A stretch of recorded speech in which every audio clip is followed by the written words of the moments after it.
More than half of Americans with an income of $100,000 a year or higher say they're living paycheck to paycheck. 63% of workers say they wouldn't be able to cover a $500 emergency expense. 46% of Americans said they have a balance on their credit card because of an emergency expense, according to a creditcards.com survey. 10% coming from car problems, 11% to cover unexpected medical bills, and 10% for home repairs. These numbers highlight the importance of having a financial cushion to fall back on when unexpected expenses arise. In this video, we are tackling exactly this topic, the emergency fund. We'll start by discussing how to build a 1,000 starter fund, especially if you don't currently have any emergency savings. Then we'll use two common scenarios to illustrate how much you need for a fully stocked emergency fund and determine a reasonable monthly contribution to achieve that goal. Next, we'll clarify what truly counts as an emergency and what doesn't, so you'll use your emergency fund for its intended purpose only. Finally, we'll talk about the best places to park that cash, accounts that offer a decent interest rate while keeping your money easily accessible. Okay, let's get started. First, you'll need to save $1,000 as your starter emergency fund. This is your first milestone. Why 1,000? Because it's both realistic and effective. This starter fund helps you cover many common unexpected expenses, such as minor car repairs, medical co-pays, or replacing a broken appliance. Having this cash on hand can save you from turning to high-interest credit cards or payday loans. Setting this clear, attainable goal not only gives you peace of mind, but also helps you develop the discipline to save regularly and build momentum for growing your fund. If you are dealing with high-interest debt, after you have this starter fund, you should continue to focus on paying off that debt. Once the high-interest debt is cleared, you can shift your attention back to expanding your emergency fund. I would say once you hit that 1,000 milestone and paid off all high-interest debt, give yourself a well-deserved pat on the back. Maybe even treat yourself to a small celebration. Nothing too fancy though. The emergency fund isn't a party fund. Why is this starter fund so important? Because now if your car needs repair or life throws a curveball your way, you won't have to rely on credit card or high-interest loans. This is the first step to gain solid financial footing. Now there's the next step. Continue to contribute money to your emergency fund until it's fully stocked. That leads us to the next question. How much is a fully stocked emergency fund? The golden rule is to cover 3 to 6 months essential expenses. Let's look at two typical scenarios. Scenario 1. You are single and your living expenses are relatively straightforward. Rent, $1,200. Grocery, $300. Utilities, $150. Transportation and car, $200. Miscellaneous, $150. So your total essential expenses is about $2,000 per month. So you will need a fully stocked emergency fund of $6,000 to $12,000.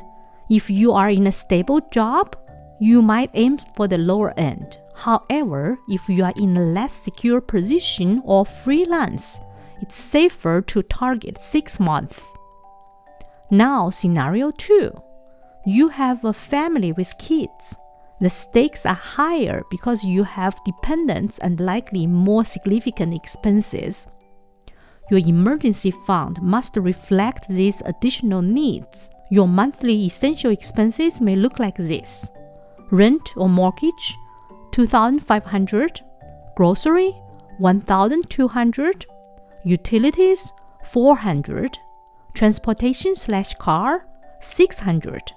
Miscellaneous, plus health insurance, plus childcare, $1,300. So your total essential expenses is around $6,000 per month. So you should aim for $18,000 or $36,000 for a fully stocked emergency fund. Next, the big question: how much is a reasonable monthly contribution to the emergency fund? Let's look back at the two scenarios earlier. The first one, you are single and your monthly paycheck is about $4,000. According to the 50-30-20 personal budgeting rule, 30% of your income can be allocated to wants. That's $1,200 to spend on whatever you like, right? But hold on. This rule assumes you already have a financial cushion in place, meaning you paid off high interest debt and built an emergency reserve. If you don't have that yet, it might be wise to hit pause on splurging for now.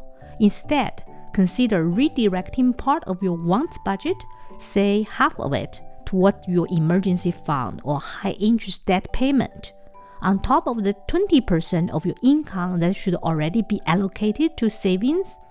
If you redirect half of your wants budget to either building your emergency fund or paying off high interest debt, that'll be a total of $1,400 per month.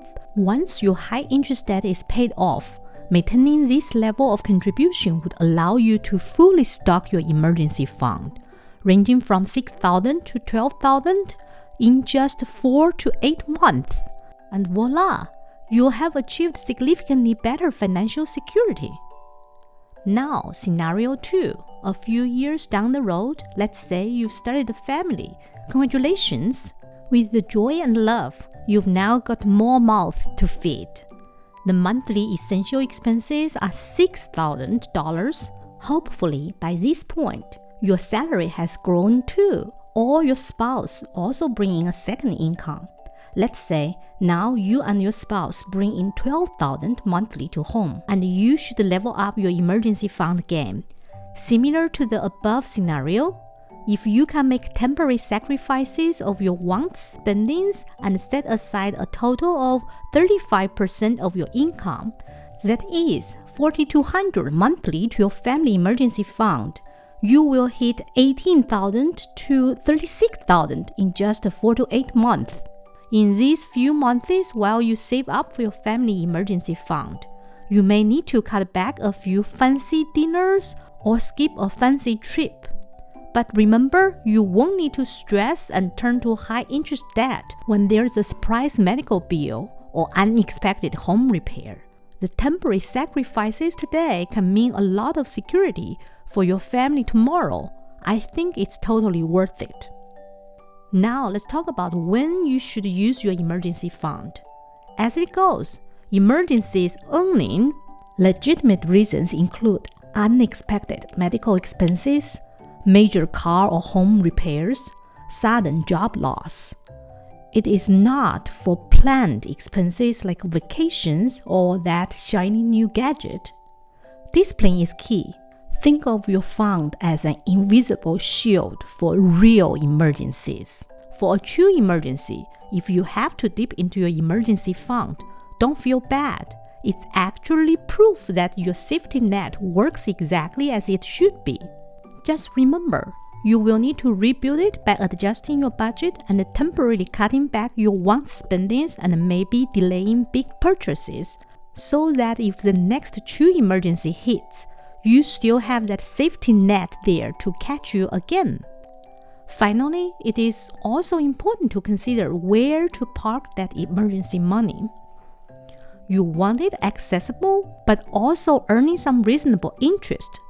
Two great options are high-yield savings accounts and money market accounts.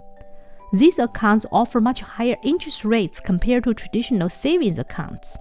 For example, as of December 2024, Capital One's high-yield savings account offers a 4% interest rate, and Fidelity's money market accounts are at 4.7%. Compare that to your typical savings account sitting at 0.5 or less. For a family emergency fund of $30,000, that 4% interest would generate $1,200 a year. That's basically free money just for parking your funds in the right place. The best part? These accounts are highly liquid, so your cash is usually accessible the same business day if you need it. Plus, they are safe. Either FDIC insured or regulated by federal guidelines. Just watch out for minimum balance requirements and fees. There you got it, a financial cushion for you and your family. If you found this video helpful, give us a thumbs up and share it with someone who might also need this. Subscribe for more tips.